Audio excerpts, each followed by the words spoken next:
Welcome to a deep dive. We're going to dive deep into something pretty interesting, conspiracy theories, but specifically those surrounding 5G technology.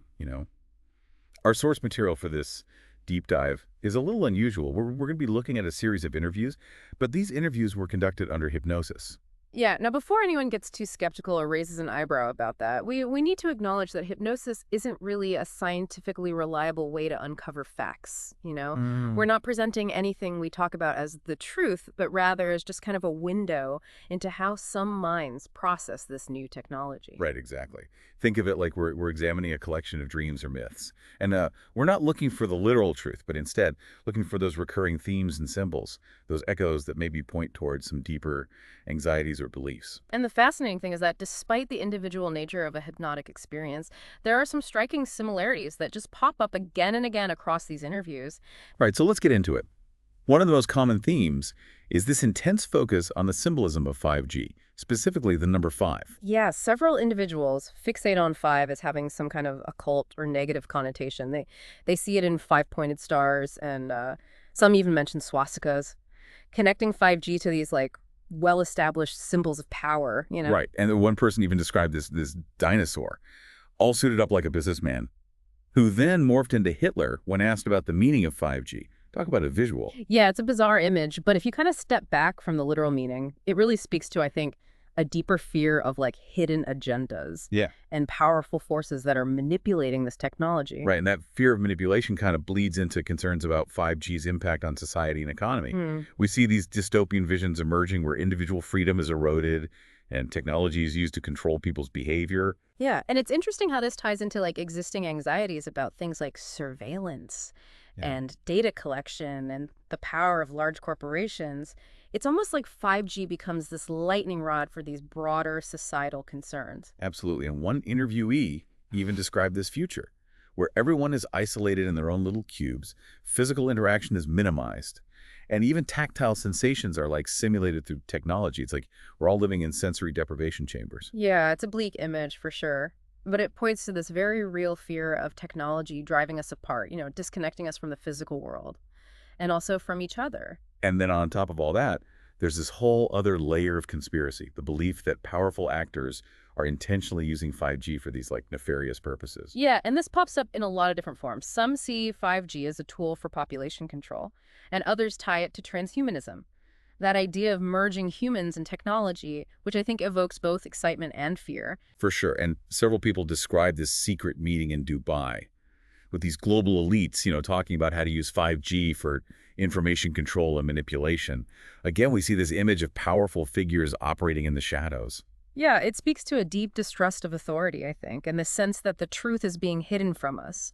This desire to find a clear source of control in a world that often feels very complex and chaotic. And here's where things get really strange. We start to see non-human entities woven into these 5G narratives. Yeah, it's this fascinating blend of science fiction tropes and like ancient mythology. We're talking reptilian beings, insectoid creatures, gray aliens, like a whole cast of characters pulled from our collective unconscious. One person even described encountering a knight in bone armor, who then transformed into a tall, thin, gray alien upon closer inspection. Another one described this alliance of reptilian, insectoid, and even squid-like beings, all working together to push the 5G agenda. It's a reminder of how readily our minds create narratives to explain the unexplainable, especially when we're dealing with new and potentially unsettling technologies like this. And of course, we can't forget about the anxieties surrounding millimeter waves, the high-frequency radio waves used in 5G technology. There's a lot of fear and speculation about their potential impact on human health. Yeah, and several individuals reported feeling physical discomfort, even pain, during their hypnotic sessions when discussing millimeter waves. Some describe them as weapons capable of disrupting human DNA and manipulating consciousness. One person even felt this sharp pain in their chest while discussing the symbolism of 5G, claiming that this unseen entity was trying to suppress the information being revealed. Yeah, it's a dramatic illustration of how easily anxieties about technology can manifest in the body, really blurring the lines between the psychological and the physical. So we've got this really potent mix here. Symbolism, fear of control, distrust of authority, and even this intrusion of the supernatural. What's fascinating to me is how all of these anxieties are expressed through very specific, often visual narratives. Right, it's not just a vague fear. People are crafting these elaborate stories, often filled with really striking imagery and detailed scenarios. It suggests that for some, these anxieties are very real and deeply felt, even if the narratives themselves are, fantastical. Right, and I think to really understand this phenomenon, we need to dive deeper into some of these individual stories and see if we can uncover any further connections between these themes and anxieties. What are some of the most compelling or illustrative examples that stand out to you?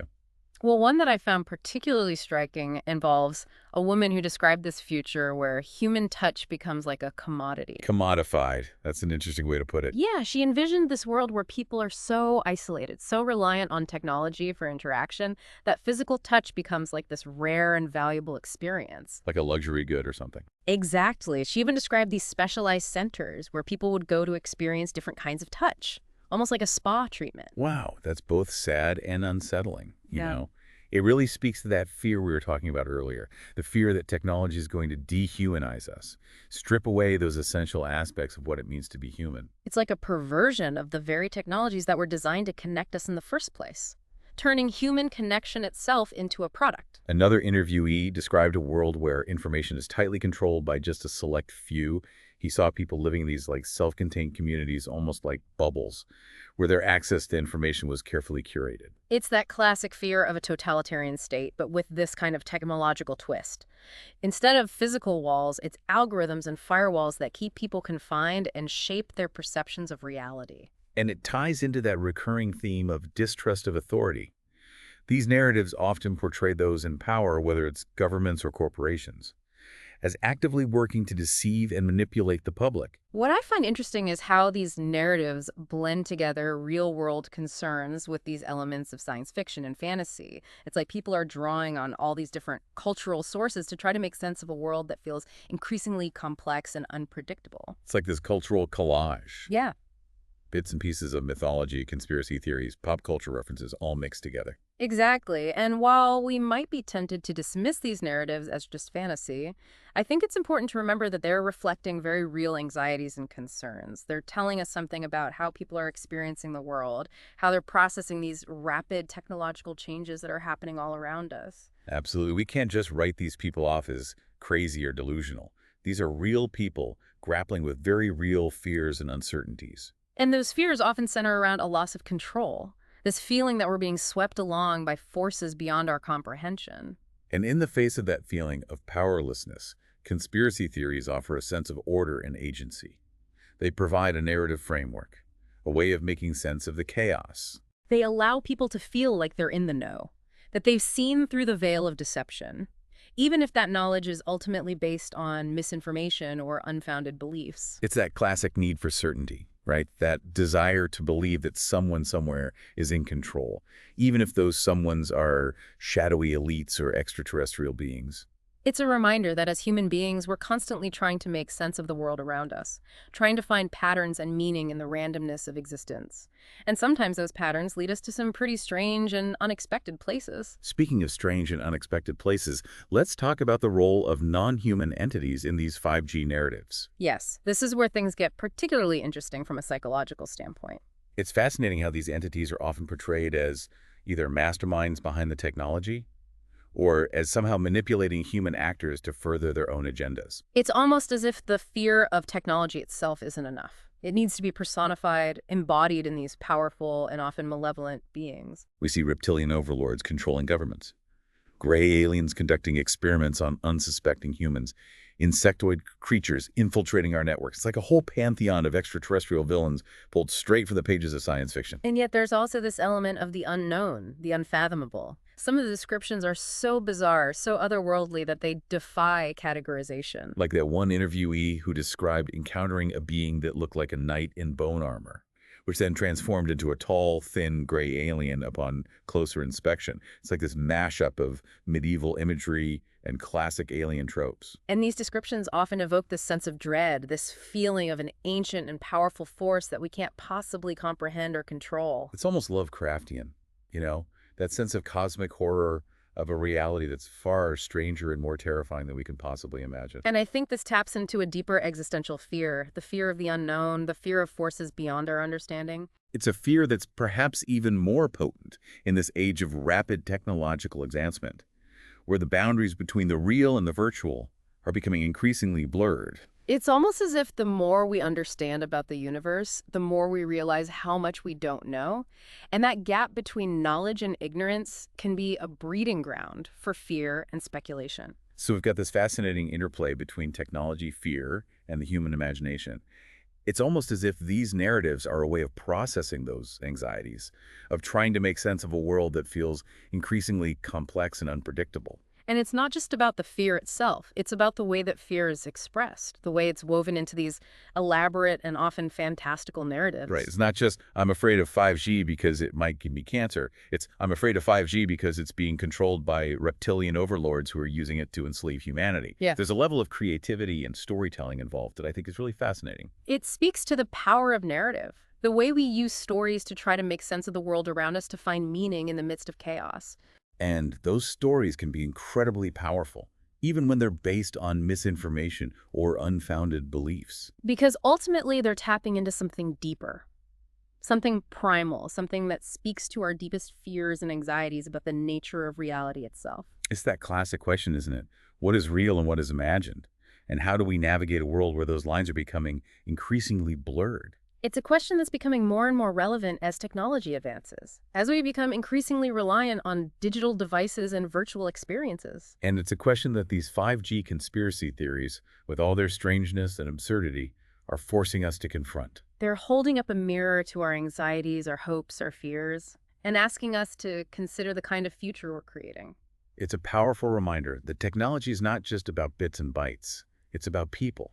It's about how we interact with each other, how we shape our world, and how we make sense of our place in the universe. And as we move forward into this increasingly complex and interconnected world, it's a reminder that we need to be mindful not just of the technologies we create, but of the stories we tell ourselves about those technologies. Because those stories, whether we realize it or not, are shaping our future. So where does all this leave us? We've explored all these anxieties around 5G, these narratives that blend reality with speculation and even the supernatural. What can we, as like regular people engaging with technology, what can we actually take away from all this? I think the key takeaway is to not dismiss these fears outright. These aren't just random crazy ideas. They're reflecting genuine anxieties about how fast technology is changing and the potential impact on our lives. Right. It's like that old saying, just because you're paranoid doesn't mean they aren't after you. Even if the reptilian overlords aren't real, the concerns about things like surveillance and data privacy are very much grounded in reality. Exactly. And by understanding those underlying anxieties, we can start to have more productive conversations about technology. It's not about blindly accepting every new gadget or innovation, but it's also not about rejecting them out of fear or paranoia. So how do we strike that balance? How do we engage with technology in a way that's both critical and informed, without succumbing to fear-mongering or conspiracy thinking? Well, I think it starts with education, understanding how these technologies work, what their potential benefits and risks are, and how they're being implemented in our lives. It's about being an informed consumer, right?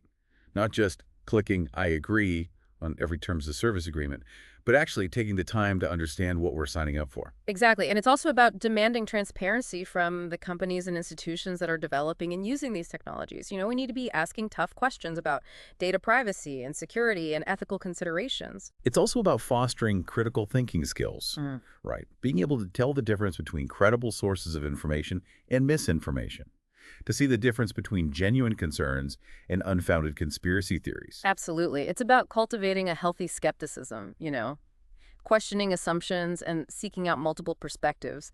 And it's about being willing to change our minds when presented with new evidence. It's so easy to get caught up in these echo chambers of social media or online forums, where we're only exposed to information that confirms our existing beliefs. But to really engage with technology in a meaningful way, we need to break out of those bubbles and engage with diverse perspectives. And I think that's where these 5G narratives can actually be helpful in a strange way. They highlight the importance of critical thinking, of not just accepting information at face value, but digging deeper, questioning assumptions, and seeking out evidence. That's like they're this cautionary tale, reminding us that technology is a powerful tool that can be used for good or for ill. And it's up to us to decide how we want to shape that future. And it's a reminder that technology is not this abstract force separate from us. It's created by humans, implemented by humans, and ultimately shapes human lives.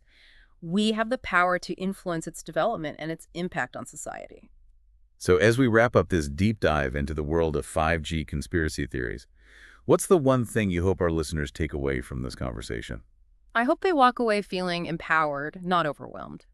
Empowered to engage with technology critically and thoughtfully, to ask tough questions, and to demand better from the people and institutions that are shaping our digital future.